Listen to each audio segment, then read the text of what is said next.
spécialiste du chronodax et il va tout nous dire sur ce marché voisin où il se passe plein de choses. Éric Sevent, bonjour, vous êtes trader et coach bien sûr, bonjour à vous.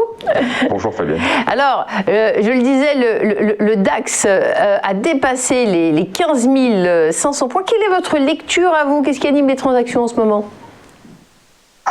Justement, c'est un manque d'idées flagrant parce que pour ce matin, on ouvre dans le bas de la zone après s'être replié hier. La zone 15 450, 15 650, c'est la zone dans laquelle le DAX évolue depuis maintenant 11 séances.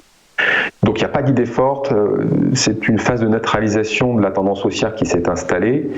C'est la plus longue phase de latéralisation depuis février. Ça marque le pas. Voilà, les phases comme ça sur le marché, c'est normal, hein, on connaît cette alternance. Et là, nous sommes dans une phase de neutralisation de la tendance haussière qui domine depuis des mois, avec des séances qui alternent également des niveaux de volatilité intraday, en tout cas très inégaux. 15 800, c'est encore le niveau que je pensais qu'on pouvait atteindre la semaine dernière. 15 750, manifestement, fait résistance pour aller chercher ce double top qu'on est venu chercher en première intention très rapidement. C'était un objectif assez ancien que je vous avais donné.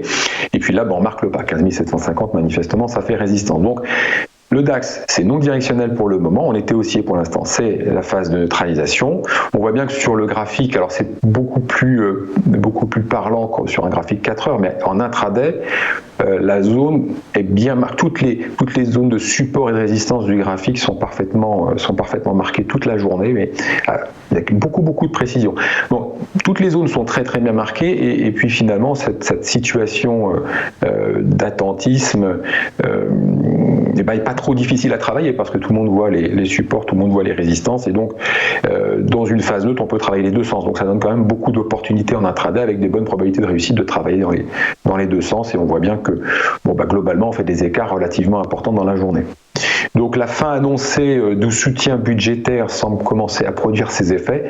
C'est peut-être le début, le commencement du changement d'idée dominante dont je vous parlais la semaine dernière. On va voir, c'est sûr que là, pour le moment, en tout cas, pas mal d'opérateurs se posent des questions, pour l'instant sans réponse. Je dirais que la première sur la liste, en tout cas, moi c'est la première que je me pose, c'est de savoir si, bien en cas de baisse, le soutien des banques centrales sera encore opérant. On verra, ça effectivement, ça va être un point très important et je pense que personne n'a envie de payer pour voir. Donc il y a des stratégies qui sont en train de se réorganiser parce que ce genre de questions, pour le savoir, il faut que ça baisse et quand ça va baisser, ça sera trop tard. Donc il y a des choses qui sont en train de bouger, des positions qui sont arbitrées, peut-être des changements de stratégie. Il y a des acheteurs qui se posent la question de savoir s'ils ne vont pas changer de camp. Sans doute. Bon, je ne dis pas qu'on est à la veille d'un retournement de tendance parce que ce n'est pas le cas. Il n'y a toujours pas de signal de vente qui est déclenché.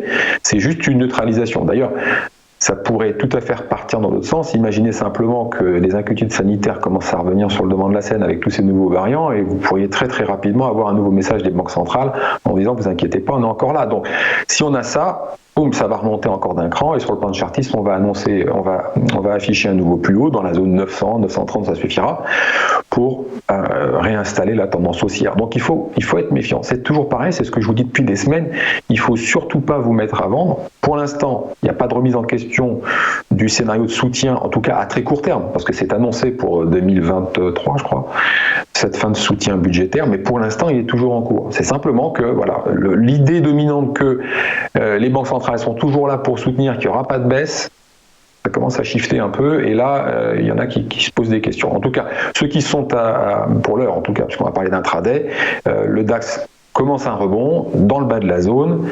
Et puis pour ceux qui sont à l'achat, 15 750 pour la journée, même 15 680, c'est déjà la première résistance pour prendre ses gains si vous êtes dans le bon sens. Merci beaucoup Éric Sevent pour ces explications. À très bientôt. Tout de suite, on passe à la rubrique des Market Movers.